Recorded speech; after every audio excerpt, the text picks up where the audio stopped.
Maintaining a balance between art making and other aspects of life is an ongoing practice, one I suspect I'll be learning and adjusting forever. For me, art isn't something separate from life, it is completely intertwined. My experiences, my emotions, and day-to-day interactions are deeply embedded in my creative work. One of the greatest challenges I currently face is how to get work done with numerous distractions that the home environment brings with it, like domestic duties and non-art related responsibilities. Finding pockets of time to work in complete peace is, for me, the most difficult. And yet, making the artwork itself is just one facet of being an artist, something many people might not fully realize. There's an entire ecosystem of tasks that surround the creative process, often just as time-consuming and essential as the painting itself. Research is a big part of my creative process. I spend a lot of time examining other artists' work and drawing from personal experiences and emotions. Art documentaries or just art videos online are a huge source of inspiration, especially for those times facing creative blocks. Filming has become a regular part of my life since I started my YouTube channel. I don't have a production team, it's just me. I film my painting process with my left hand while I paint with the other. Or I set up a tripod, depending on the shot. It is a constant pause from the actual painting action, and it might seem disruptive, but to me it provides space for observation and reflection on the piece I am making. It is overall a practice that keeps improving the more it's done. My workspace is a corner of our living room. I don't have a separate studio, at least not yet, so I share my creative environment with our young cats, who often want attention, a cuddling session, or just some food. Two of them, as I mentioned before in a previous video, have chronic health issues, which means they rely on me even more.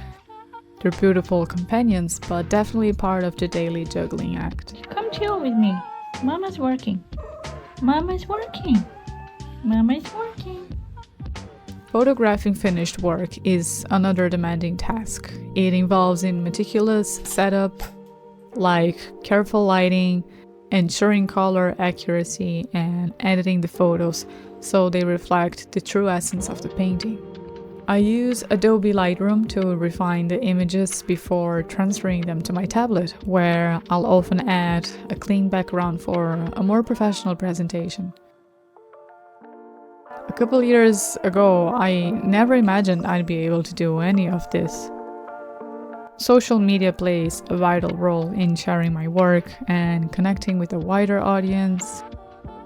It's also a necessary part of running a business. From posting to engaging with others online, it requires time, presence, and intention.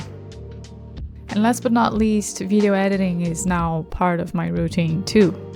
Whether it's a YouTube video, a short, or a TikTok, I spend hours sifting through footage, editing clips, and finding the right rhythm and message for each piece of content.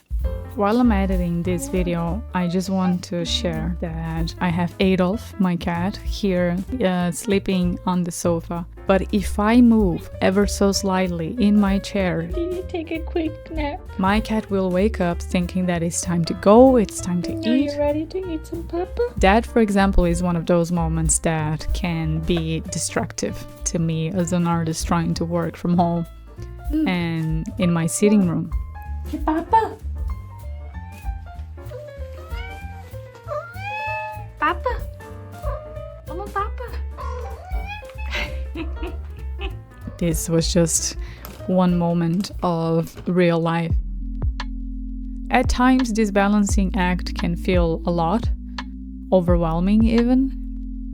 But it's important to recognize that your creative work is just one part of your life. not the entirety of it. It's important to find inspiration both within and outside of work.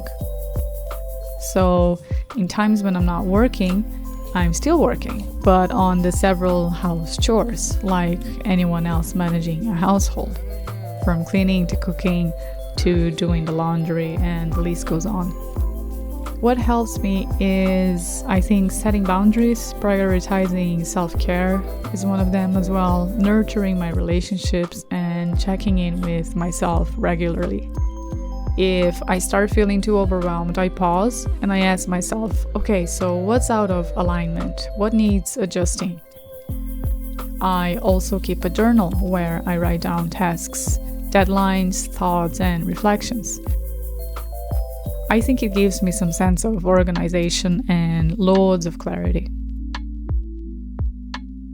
In 2024, last year, I painted a piece titled, "What do you do for a living?" It is a question asked upon first meeting someone. The painting depicts multiple versions of a woman figure handling various tasks, each one a practice, each one a skill and a role. While making it, I found myself wondering, is that question really enough to define who someone is? I personally don't think so. There's so much we do in a day, visible and invisible, that reducing someone's identity to their job title feels reductive. Sometimes when people ask me about my career, I wonder if artist is even an adequate answer. It barely scratches the surface.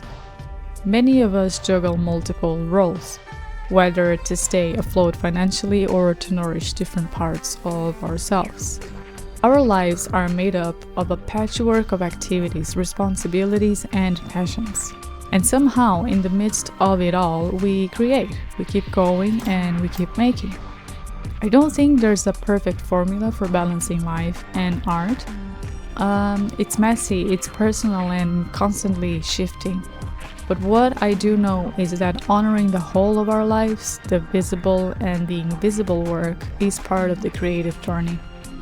Maybe the real question isn't how to do it all, but how to stay connected to what matters most, even in the midst of it all.